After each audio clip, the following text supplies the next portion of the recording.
Vamos falar agora com o professor Maurício Bellinello, nosso especialista no mercado de commodities no ar, Davi.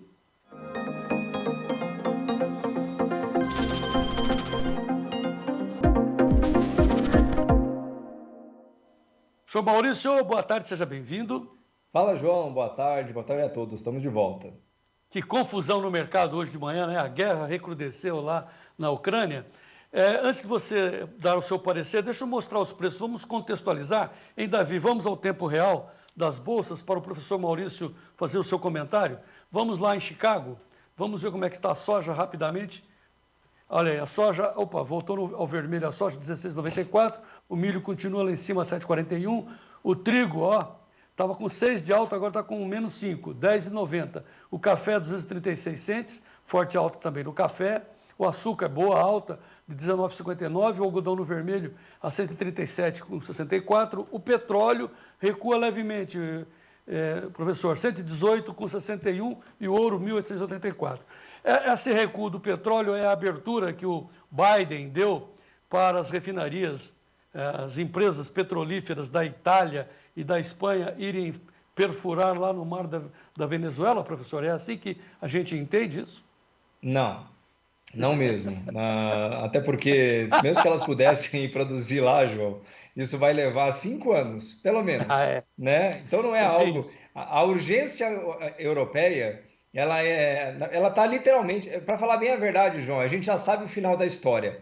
Entendeu? Para falar bem a verdade, porque a situação na Europa no segundo semestre tem tudo para ser muito ruim, do ponto de vista energético e de calor, de geração de calor, né? Porque os europeus não estão conseguindo formar o que a gente chama de estoques estratégicos para o inverno. Ele é montado durante o verão, que é agora, começa em maio e vai até julho, agosto. Eles iniciam as grandes reservas que vão ser consumidas no inverno, que começa em novembro, mais ou menos, o consumo maior, e atravessa até janeiro de 2023 agora, né? E eles estão nos menores níveis de estoque da sua história.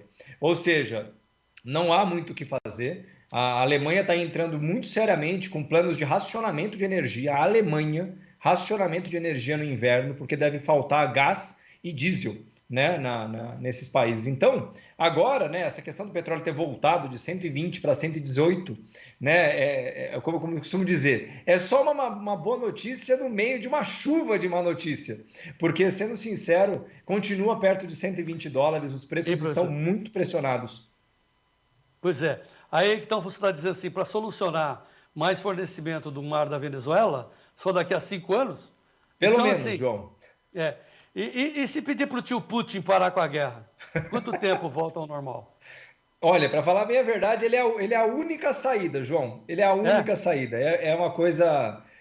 eu fico imaginando assim, a gente fala muito mal dos russos e tudo mais, e certamente eles não são anjos, né? Nunca foram, muito pelo contrário, mas você vê que claramente tudo que está sendo feito foi muito bem planejado, né? Nesse sentido. Então, eles estão literalmente colocando a Europa, a palavra é essa, colocando perto de joelhos mesmo, porque não tem o que fazer, não tem uma solução que vai levar menos do que 2 ou 3 anos para se resolver. Uma coisa que traria alguma leve mudança nisso, mas que também acho que não vem, é a situação de acabar o embargo ao Irã, porque o Irã é o único país no mundo agora, o único, que consegue colocar 2 milhões de barris no mercado por dia em questão de 1 mês, 2 meses talvez, é o único. Tirando ele, nem os Estados Unidos conseguiriam fazer isso, João. Agora, vamos falar do outro lado, né? Porque também essa alta do preço do petróleo é ruim para o povo que paga a gasolina. Nós vamos explicar, você já explicou isso, mas vamos renovar a explicação. É bom para a Petrobras, é bom para os sócios da Petrobras, que não sou eu, infelizmente, mas também é bom para os cofres do governo, que tem metade desse faturamento. Enche a burra do governo com esse dinheiro. O nosso problema aqui para baratear o diesel e a gasolina é falta de refinaria que nos roubaram, né? Roubaram 3 refinarias. Se nós tivéssemos refinarias, a gente estava até aplaudindo esse aumento, né, professor? Exato, João. O Brasil, dos últimos... Assim, na verdade, esse é um histórico longo, tá? Porque o que a gente chama do sucateamento da estrutura de refino no Brasil, sucateamento no sentido de não ampliação, né? Começa lá nos anos 80. Tá? Nunca mais foi construído refinaria de grande porte no Brasil, tirando Suape em Recife, ali na região de Recife, né? Então, esse é o primeiro ponto. O Brasil também optou, nos últimos 15, 20 anos, por descomissionar ou desmontar ou fechar refinarias de fertilizantes, por exemplo, no Brasil também. Então, nesse caso agora, o Brasil ele é compulsoriamente obrigado a pagar mais caro, porque como 25% do diesel, por exemplo, que o Brasil consome é importado, quem vende para a gente esse diesel só vende no preço internacional. Não tem dessa de, mas a Petrobras nada, você quer comprar dele, o cara só vai vender pelo preço que está lá né, na Bolsa de Valores, lá, o petróleo que a gente vê. Então, nem o petróleo, gasolina e diesel, que são os dois principais derivados. Inclusive, só para comentar, semana passada, meio que ninguém nem comentou, a Petrobras aumentou de novo em 11% o querosene de aviação, né? O que deve sinalizar um aumento em breve da gasolina. Ela geralmente faz o querosene de aviação, gás, e depois vem gasolina e diesel. Bom, eu sei que essa não é a sua opinião, não quero te envolver nisso, mas a minha é o seguinte, a gente devia mandar espetar esse aumento nos petistas, né? Ele que aprova esse roubo, então eles que paguem. Ok, professor, ele fica sério, tá? Continue sério aí. Professor, vamos falar da soja. E aí, o que prevê, né? O que mostram os gráficos a futuro para o preço da soja, professor Maurício? Eles seguem do jeito que eles estavam na semana passada, João, né? O pessoal está muito animado, né, com o preço da soja. Eu vou ser muito sincero. Sai sexta-feira agora, salvo engano, o relatório do USDA, né? O novo relatório mensal, acho que é quinta ou é sexta, não lembro agora, eu tenho que confirmar o dia aqui, que vai mostrar o primeiro dado de fato sobre o andamento da safra americana, né? E que, de novo, ninguém espera que venha nada fora do normal, que é a sinalização de uma safra enorme nos Estados Unidos. E a soja, no caso do contrato spot, né, que é o disponível, não consegue romper 17,40 por nada. E os contratos mais longos, e do que nos interessa, que é o contrato março 23, também não consegue romper os 15,50, mas nem que a vaca tussa, João. Então, isso não é um bom sinal. De novo, se amanhã vier uma notícia de que a safra americana vai quebrar, aí é outra história.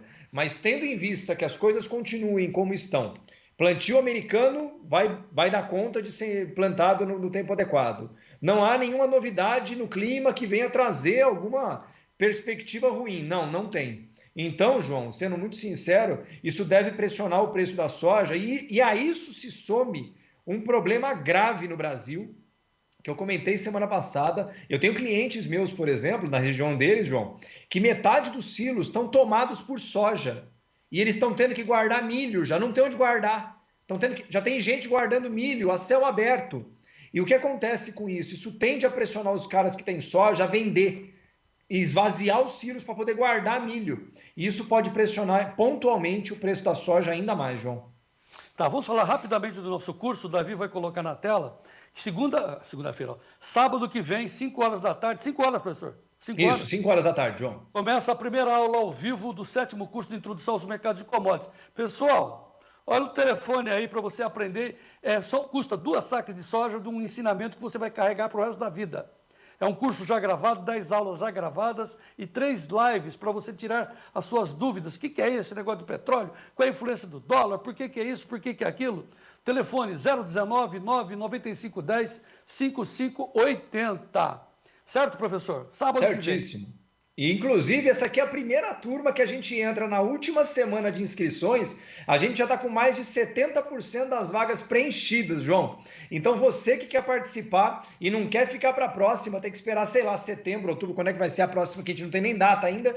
Não perde tempo, manda uma mensagem por escrito, por WhatsApp, para a Nádia nesse telefone, que ela já te coloca no grupo silenciado e você já recebe o link e se inscreve. Sábado agora, 5 horas da tarde, a nossa primeira aula ao vivo. Não perde de jeito nenhum, né, João? Ok, professor, muito obrigado. Até amanhã. Vamos em frente. Um grande abraço a todos. Até amanhã.